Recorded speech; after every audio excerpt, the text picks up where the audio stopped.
بسم اللہ الرحمن الرحیم۔ السلام علیکم میرے پیارے بھائیوں اور بہنوں۔ حاتم طائی نے کہا تھا، میں نے 4 علم اختیار کیے اور دنیا کے تمام عالموں سے چھوٹ گیا۔ کسی نے پوچھا وہ 4 علم کون کون سے ہیں؟ حاتم طائی نے جواب دیا، پہلا یہ کہ میں نے سمجھ لیا کہ جو رزق میری قسمت میں لکھا ہے وہ نہ تو زیادہ ہوتا ہے نہ کم، اس لیے زیادہ کی طلب سے مطمئن ہو گیا۔ دوسرا یہ اللہ کا جو حق مجھ پر ہے وہ میرے سوا کوئی دوسرا ادا نہیں کر سکتا، اس لیے میں اس میں مشغول ہو گیا۔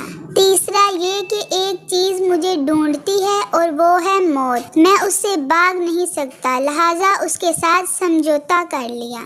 چوتھا یہ کہ میرا اللہ مجھ سے باخبر رہتا ہے، میں نے اس سے شرم رکھی اور برے کاموں سے ہاتھ اٹھا لیا۔ اللہ تعالیٰ ہم سب کو بھی عمل کی توفیق عطا فرمائے اور ہم کو اپنی حفظ و امان میں رکھے، آمین ثم آمین۔ 3 چیزیں ایک جگہ پرورش پاتی ہیں، پھول، کانٹے، خوشبو۔ 3 چیزیں پردہ چاہتی ہیں، کھانا، عورت، دولت۔ 3 چیزیں چھوٹی نہ سمجھیں، قرض، مرض، فرض۔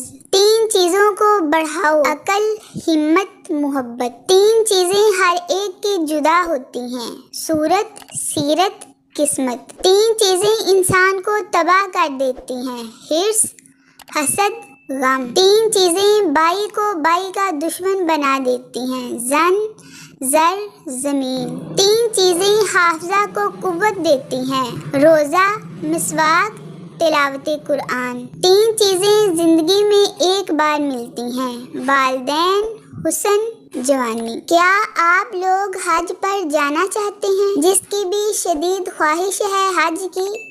امام جعفر صادق علیہ السلام ارشاد فرماتے ہیں کہ جو شخص ہر روز باقاعدگی سے سورہ نبا کی تلاوت کرے تو انشاءاللہ 1 سال کے اندر اسے خانہ کعبہ کی زیارت نصیب ہوگی۔ سبحان اللہ۔ آخر پر میرے پیارے بھائیوں اور بہنوں، ویڈیو پسند آئی ہے تو ویڈیو کو لائک، چینل کو سبسکرائب اور ویڈیو کو شیئر کر دیجیے۔